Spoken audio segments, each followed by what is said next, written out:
Hi, let's get started making some chocolate chip cookies. We're going to use barley flour, organic chocolate chips that are milk-free, baking powder, raw sugar, eggs, butter, vanilla, and a little bit of salt.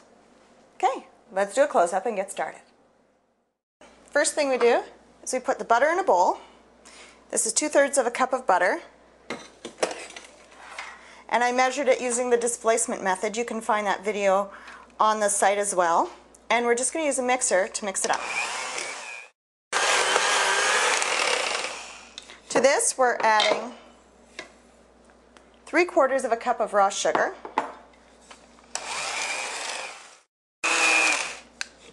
The sugar is also called turbinado, or organic cane sugar, or dehydrated cane juice. We add 2 eggs. That's 1.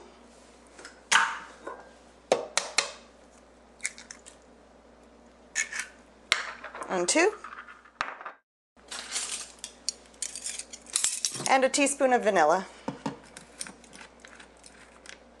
I get my vanilla at a Mexican store close by. They're known for vanilla. It smells so good, tastes so good. And we blend it again.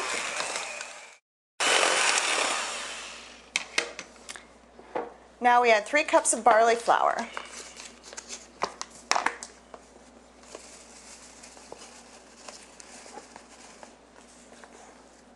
I don't have a very strong mixer, so what I'm going to do is I'm going to add 2 cups of the barley flour with the mixer, and then I'm going to add by hand the rest.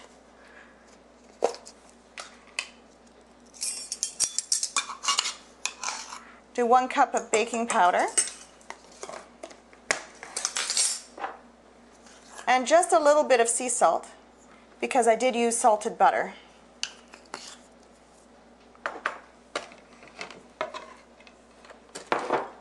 I add this, mix it slowly so you don't get flour all over your kitchen. There we go. So now I just take the batter off.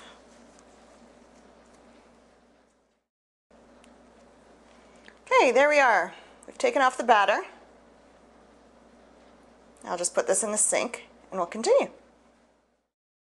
Okay, here we are. We're back again and we're going to add the last cup of barley flour.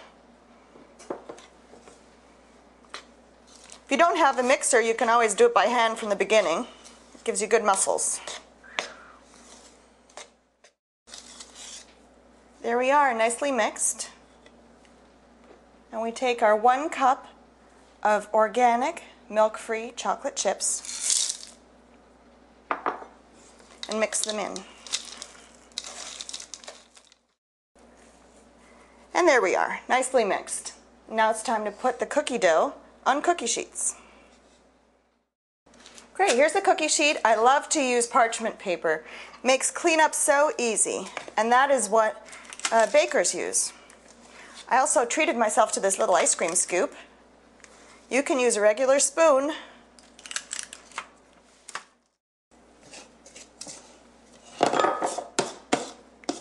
There, and now I'm finishing up my second sheet of cookies.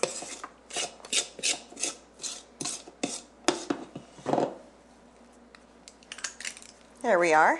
And now we'll flatten the cookies with a fork that is being dipped in hot water.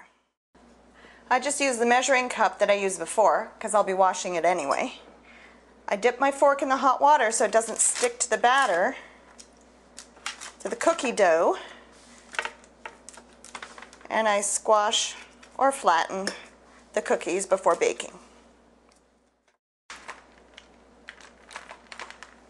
There. Now that they're all flattened, I'm going to put them in the oven at 350 degrees for 10 to 15 minutes. And here are the cookies. They're just slightly golden on top, and on the bottoms they're nice and brown. Be careful to watch them so that they don't burn on the bottom. These ones cooked in my oven for approximately 15 minutes. There, now you can see the bottom. There we are. And don't throw away this paper. Just wipe it off when it's cool and you can use it again. Enjoy your cookies.